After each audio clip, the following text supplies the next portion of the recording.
Hey there. So I was just thinking, or just lying down and trying to, let go and see what came up. And what came up was a sense of, you know, what's here is kind of the question I ask myself. And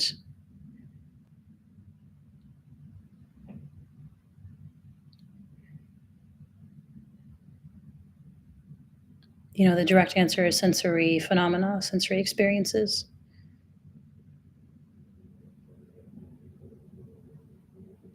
But a part of me is like, no, what's here is a result of centuries of stories that have left you in a position of privilege where you can sit here and contemplate sensory phenomena.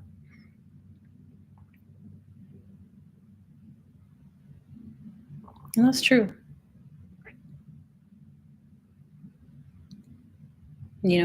There's a genocide going on right now. If I was in a tent that was being bombed, letting go, the idea of letting go,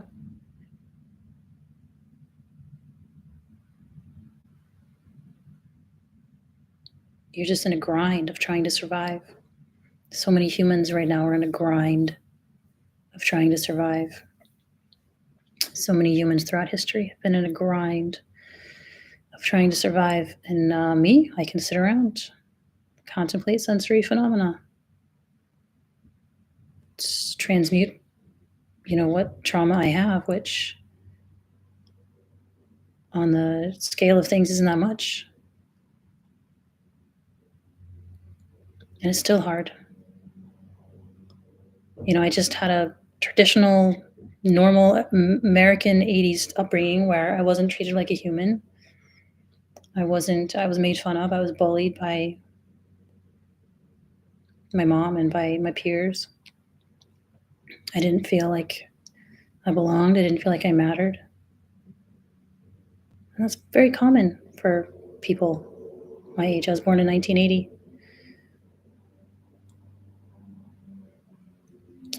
And part of the bullying, part of the denigration is my mom telling me, you have no right to feel anything. I had it so much harder than you. And her mom had it harder still. And on up the line, I mean, there's probably a reason they left Europe. Might have been the famine in Ireland.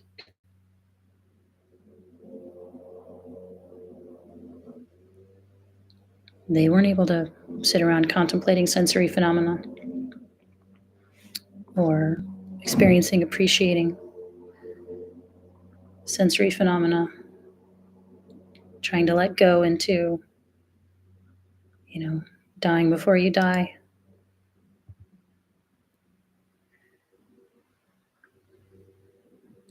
So, what right do I have? What right do I have to feel anything? What right do I have to follow my own inclinations now that I have the freedom to?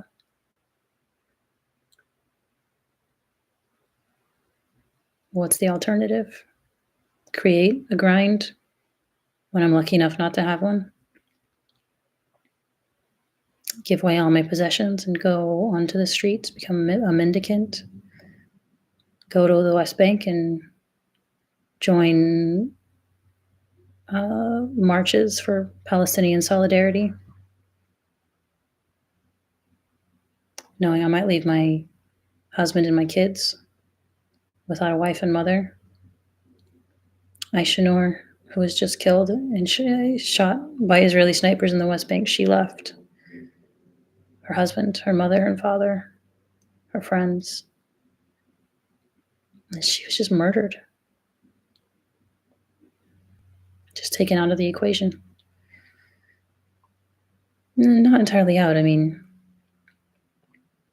she'll always be remembered and appreciated for what she did. But her life is done in the relative sense, on the relative timeline.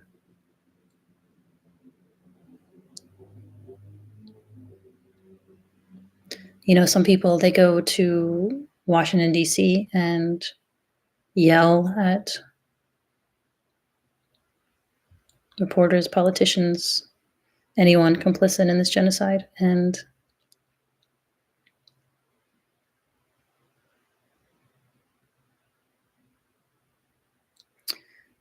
that doesn't feel like my path, but that could just be me making life easy for myself.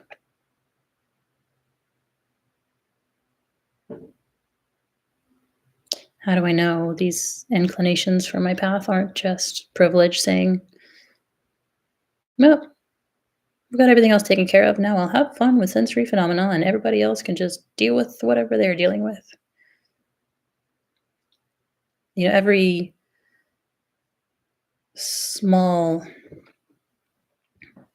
act of hope and faith is worthwhile.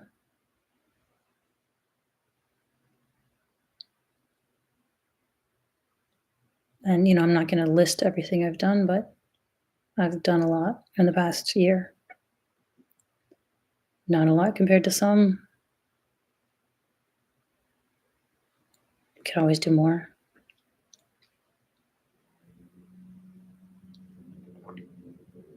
But I'm not standing by, is the point. But I was laying on my bed, contemplating sensory phenomena. And yeah, this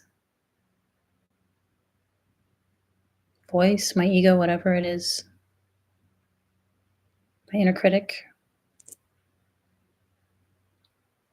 says, how dare you?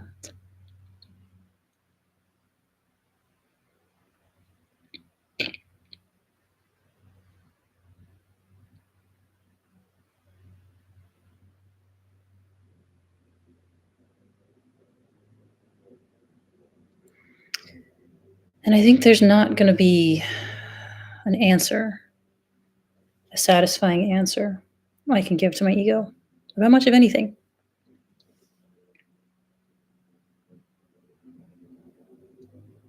It's not about answers. Maybe. Maybe it is, and I'm wrong. My ego is right, or it's not my ego, it's something else talking to me.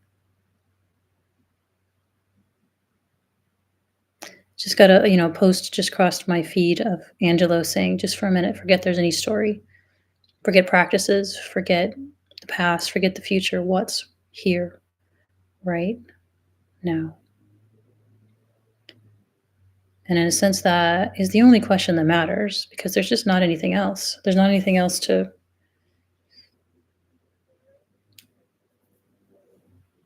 contemplate because nothing else exists.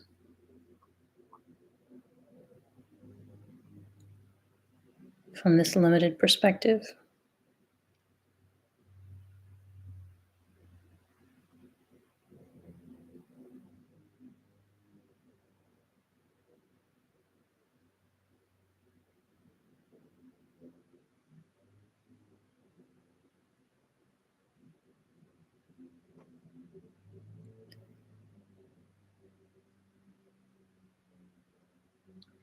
But then there's a fear that if I keep living moment by moment, it's not going to add up to anything. I'm not going to, when am I going to feel like, well, like this is an example. It's been traditionally hard for me to exercise regularly, even though I enjoy it, even though I like the results.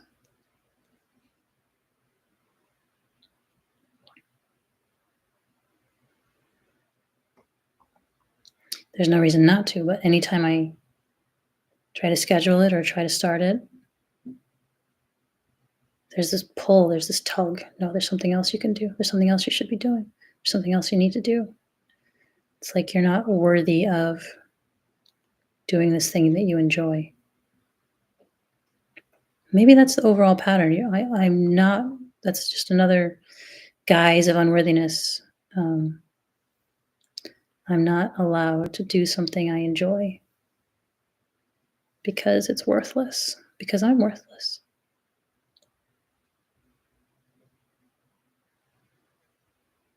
I hope you can see from my face in general that I don't believe I'm worthless, and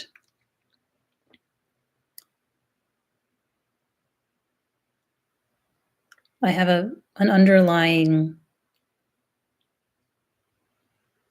feeling that everything is okay, not just because of the experience 21 years ago,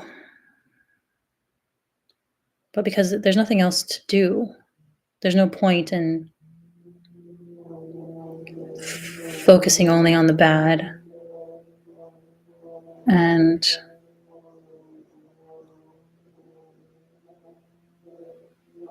kind of deciding that's how the universe is, because there's so many fantastic things in this universe, despite all the horrors that we visited on ourselves and each other, despite all the environmental devastation. There's still just endless magic, and not only endless magic, but not on the scale of a human life, maybe not even on the scale of human civilization. There's a mechanism for renewal. So even if we completely destroy ourselves, even if there's been extinction level events where 99% of uh, species go extinct. I think that's right. And they come back. They find new ways to flourish.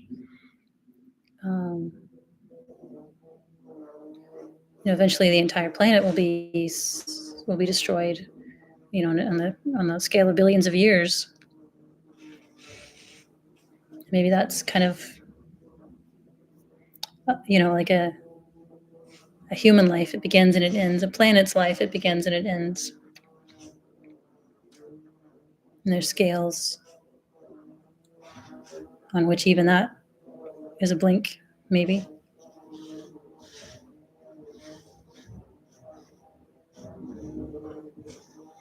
My husband is weed eating. That's the ambient sound right now.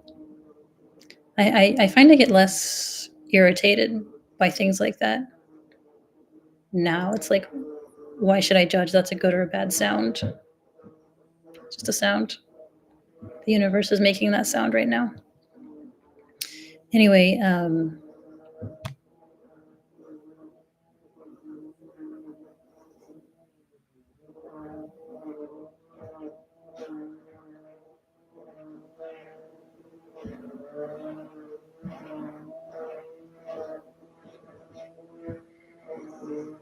yeah, so how can I sit around contemplating sensory phenomena, being happy, being innocent, curious, joyful, when so many people don't have that opportunity? Or maybe they do. Maybe there's somebody sitting in a tent about to be bombed or in danger of being bombed.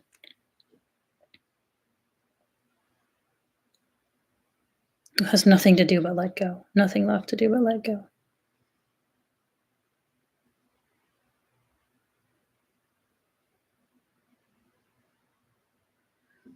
But yeah, like I said in the previous video, it's not necessarily that easy.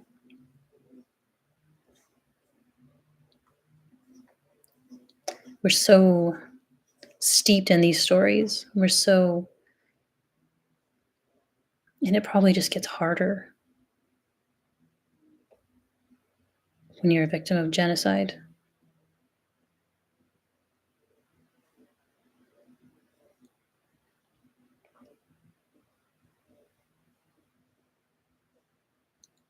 How can you not see that? How can you not want the story to get better? How can you not,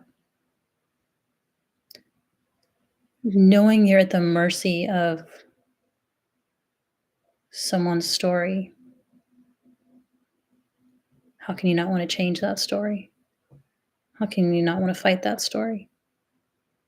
The story is not based on anything close to reality. How can you not want to struggle against it? How can you not want to just get them back? Say, will you do this to me, to my family? You think your family's safe after you did that to me and my family? You think you can just do that and get away with it forever?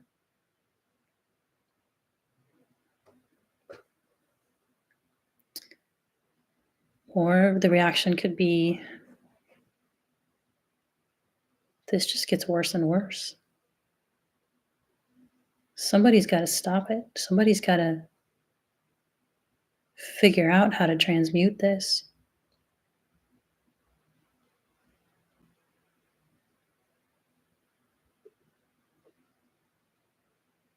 And in the wake of the Holocaust, international law was developed. And of course, it was quickly co opted by the powerful. But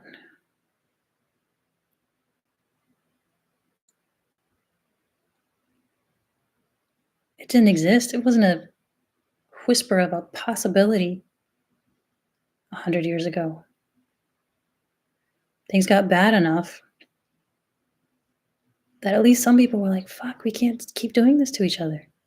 It's going to kill everybody. It's going to hurt everybody. Let's have some rules here. Like, you have a war if you need to have a war, but Jesus Christ, have some rules. Have some standards. Have some decency. You talk about decency in the context of war, but there are degrees of decency in war, degrees of indecency.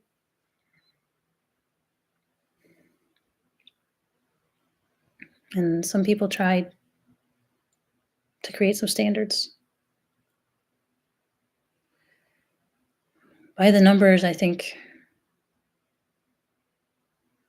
things are steadily getting better with some horrifying, hangovers, outliers. I mean, the Iraq War was, you can't even begin to comprehend the brutality and the evil of that war. It wasn't televised, though, not the way this one is. The young people now, they're seeing it every single day. In a sense, there's no way to hide it anymore. There's no way to hide how ugly it is unless you want to close your eyes. And young people are not closing their eyes. Most are, maybe. But a lot, many are not. They can't unsee what they've seen. So maybe when they come of age, it'll be a different world, but it's so hard to ask Palestinians to be the sacrificial lambs for a new world. Similar to how Jews were sacrificed. I mean, they weren't sacrificed to make it a better world, but after they were sacrificed, many people couldn't look away from that. And rightly so. I was educated about the Holocaust even in rural Oklahoma, between reading Anne Frank's diary and Holocaust documentaries and history class. All of it. I mean, yeah, all of us, it's like, how could that have happened? How could that evil have been allowed? It's like the touchstone, the benchmark of evil.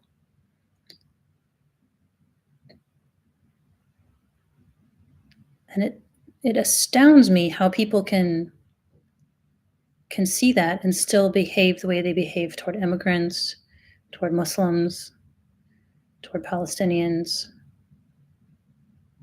Even in Germany, there's so much anti-Arab, anti-Muslim racism. It's like they didn't learn anything. They just changed their focus a little bit.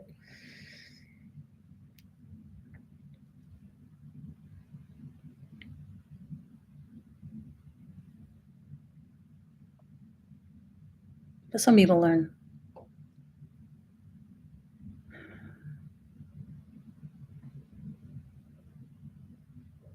I hope. More and more people learn.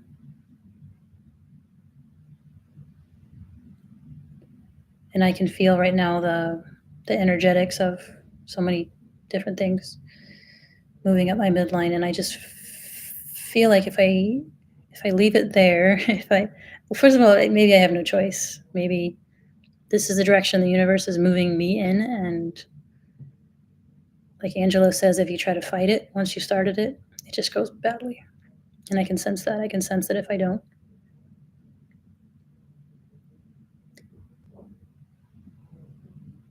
submit to what's happening,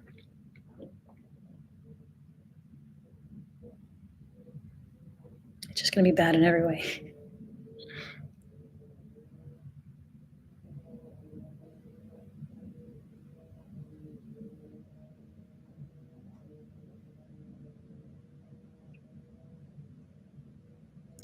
So yeah, again, it's not like I'm disengaging from the world. I'm giving a book talk pretty soon here in Tulsa. I helped God's a journalist write a book,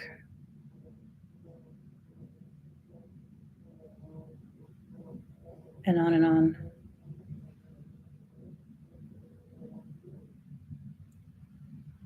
But there's this too, for better or worse. I guess at the end of the day, I can justify it to my mind, to my ego, or not.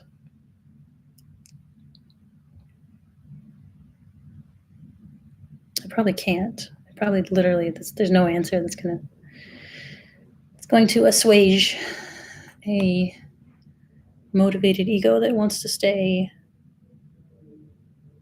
me to stay in the grip and the thrall of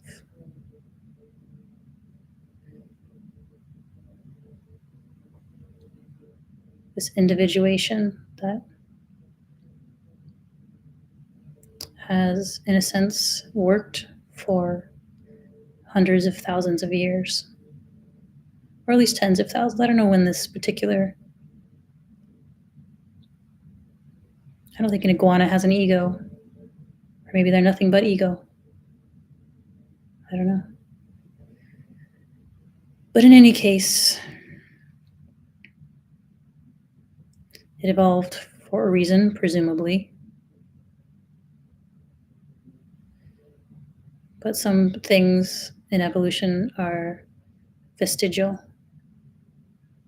They serve their purpose and then they're not needed anymore.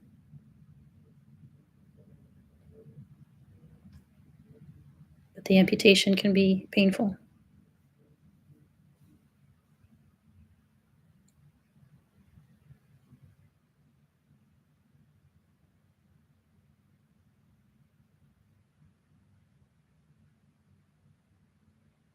But if it stops functioning right, or stops functioning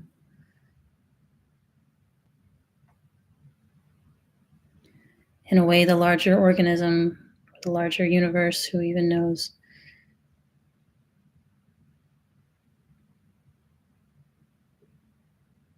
if it's time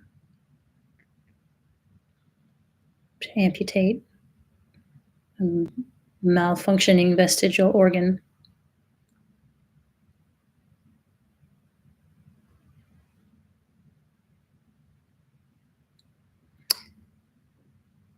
I'm realizing it sort of doesn't matter. The conclusion is foregone. The ego's not going to win. So talking about it might be useful to someone, might be interesting to someone, I don't know, but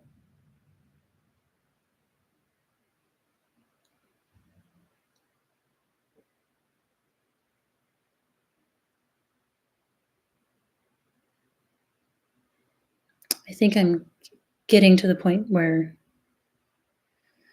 I'm acknowledging that the conclusion is foregone.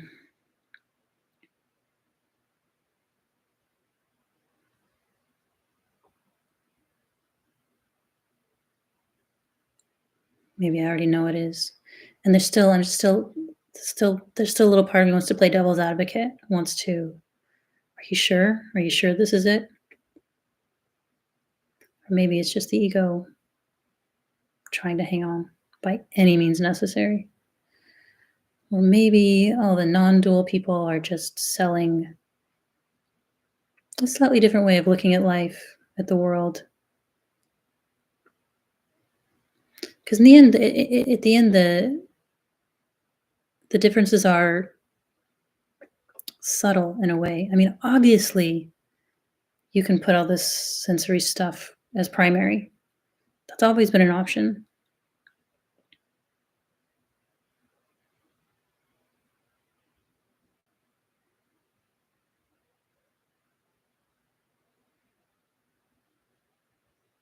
In a sense, it's nothing groundbreaking. It's nothing spiritual. It's nothing profound. It's just a choice. Do you listen to, I mean, you listen to the stories? Do you listen to the thoughts? Or do you put the primacy in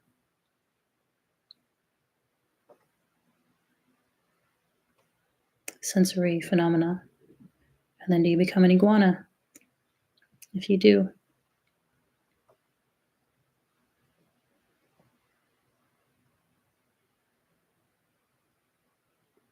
you know, instead of pretending there's no story, why not try to make the story better? Because the vast majority of people are still living according to all these stories. And I could influence that, but can I influence it more? I mean, look at Thich Nhat Hanh. He wasn't lobbying politicians. He was just existing the way he is, writing what he wants to write.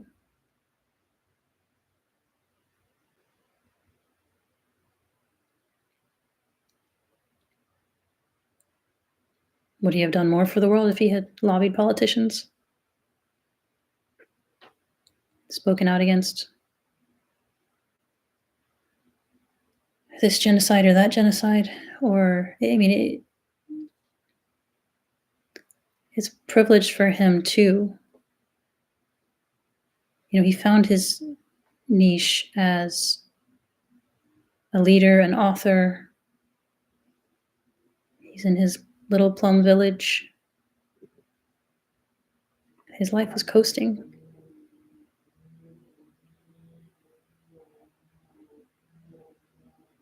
If he takes a stand for or against this or that political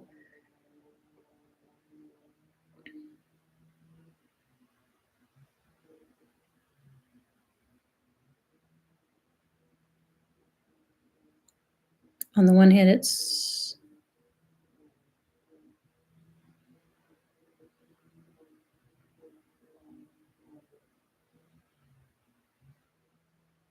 maybe a cop-out not to. On the other hand,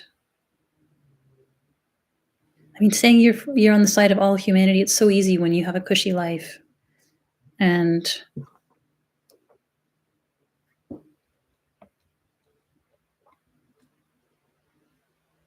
neutrality in the face of oppression favors the oppressor, right?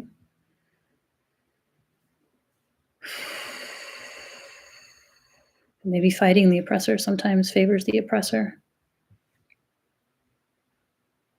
Maybe it emboldens them. Maybe it hardens them. Maybe it gives them an excuse. Maybe being on the side of all humanity it's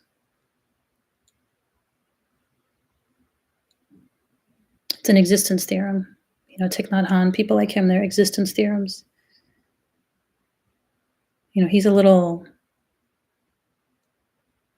hard, maybe, for most Westerners to identify with.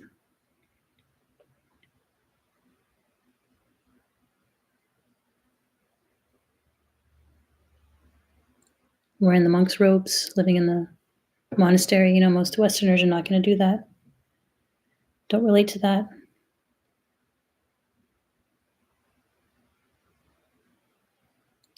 Even people who read his books, most of them are going to kind of file it away as, oh, wouldn't that be nice? And then back to their own story.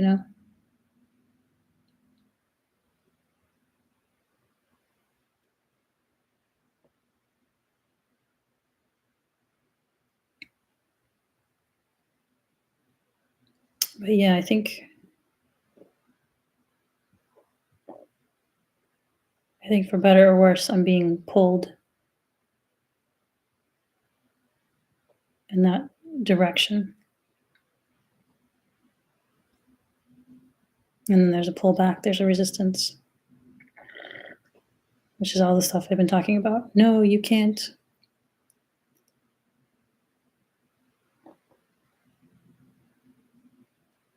You can't just do what you want to do. You can't just be who you feel called to be. It's not realistic. It's useless.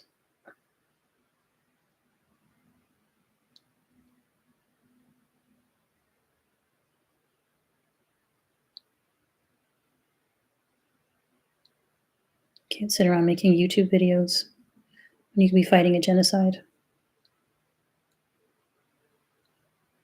I've done all I could to fight the genocide. It's still going on. I don't have infinite power to affect the world, to affect the course of history.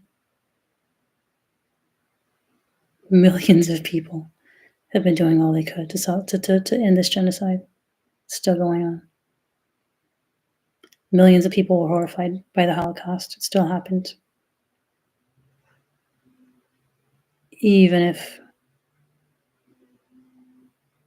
it's like I said in Palestine, I could have chained myself to the wall.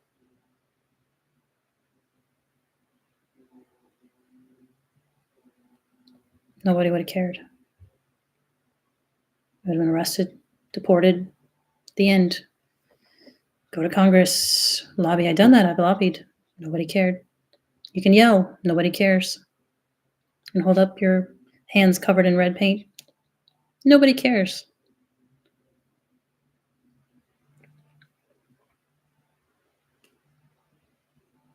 You can organize fundraisers. That's good. That's direct help.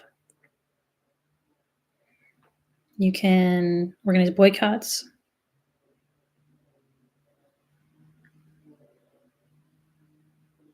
You can participate in boycotts. You can try to get companies and institutions to divest from companies that violate international law. You can make sister cities with Palestinian cities. You can write books. You can edit books. You can give talks.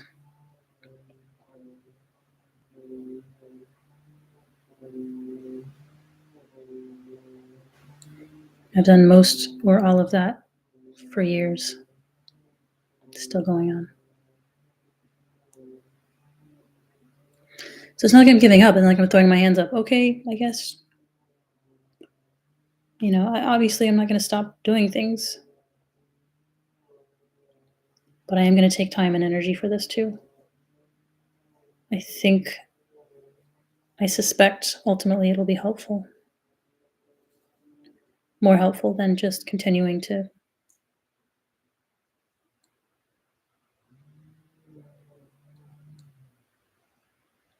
do nothing but burn myself out. Struggling against the bad in the world. You also have to build something good. Whether that's yourself, your writing, your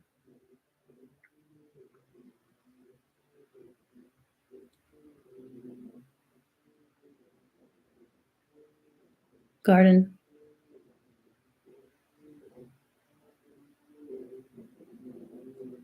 your connection to the universe.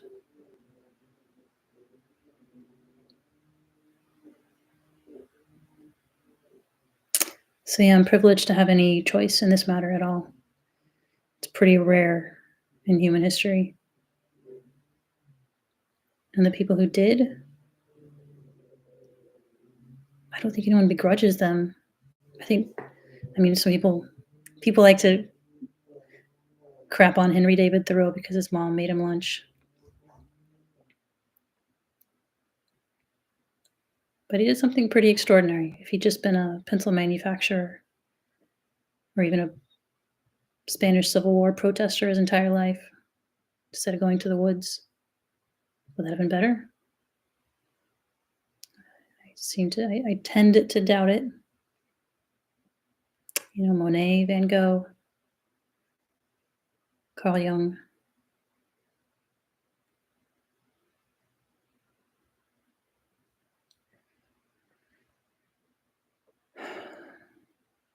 Walt Whitman.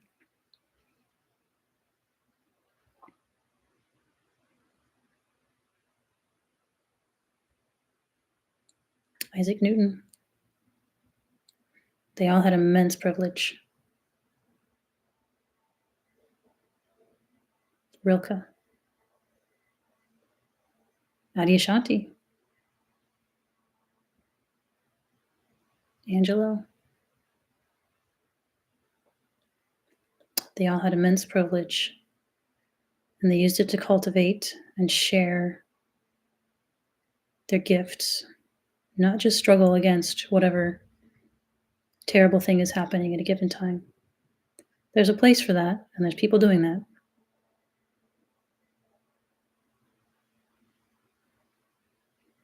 And part of me wants to say, like, no, not like that. No, do this. No, stop. No, that's just gonna. What do I know?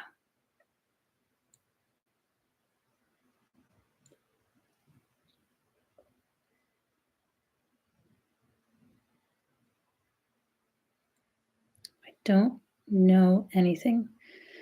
And that can feel like a cop out too. It's like, you gotta live anyway. And so the default script for me right now is so struggle against injustice.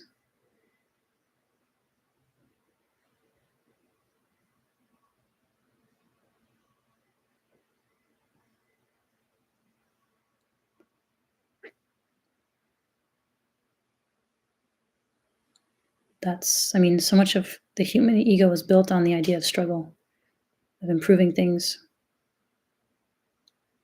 as opposed to simply being with things, cultivating things in the moment, as opposed to always trying to have some goal in mind.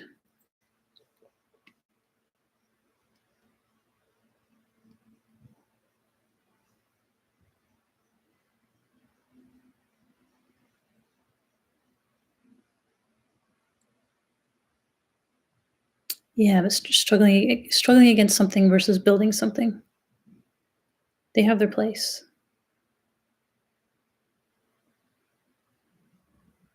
People have their proclivities. Not for me to judge them. I guess maybe it's not for me to judge myself. And the doubt says that's a cop out too. Of course, you have to judge yourself. If you don't judge yourself, how do you know you're not just wasting everything?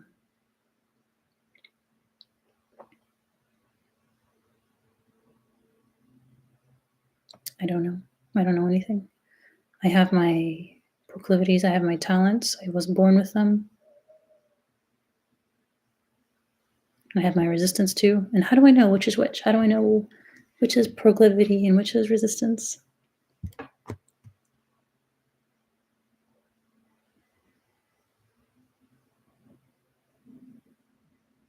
You don't know. That's the thing. You don't know. And you have to decide anyway. You have to live anyway. Or die. You can always die. But that's not an option for me. Never has been. I mean, not purposely.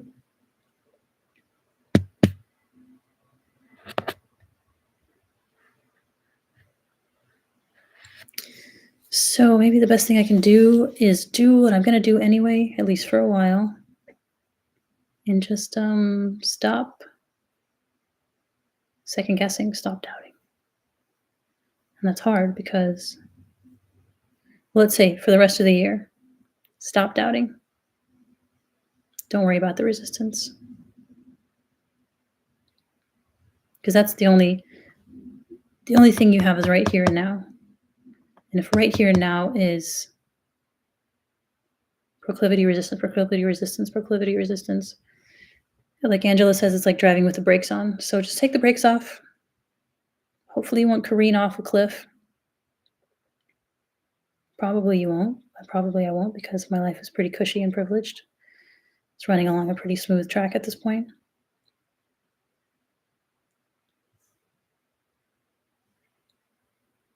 So, yeah, take the brakes off for, was it September, October, November, December? Next 4 months.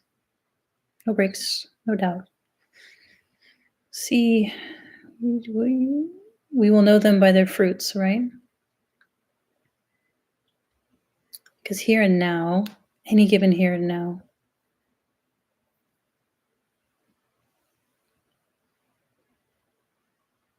yeah, just exhausting and muddling with the irresistible force and the immovable object, you know?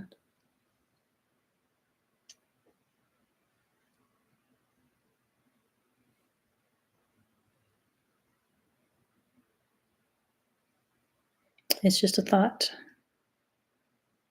The resistance is just a thought. Not just a thought, it's also rooted in my body, my pain body.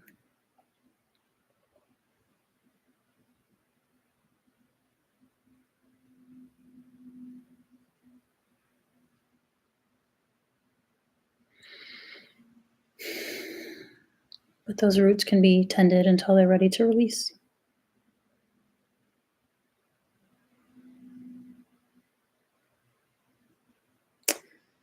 So, I guess that's my conclusion for now. Try to take the brakes off, see what happens. When I've tried to do that before, the brakes might even come on a little bit stronger because they're like, you think you can take me? Right. You're just going to tell me to go kick rocks and I'm just going to go do that? Well, let's see. Or I can even fool myself into thinking the brakes are off when they're just on in a different way.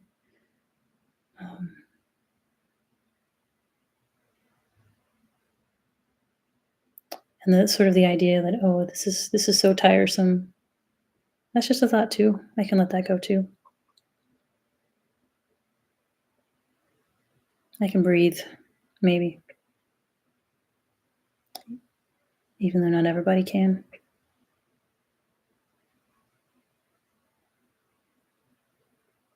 Somebody's got to, right?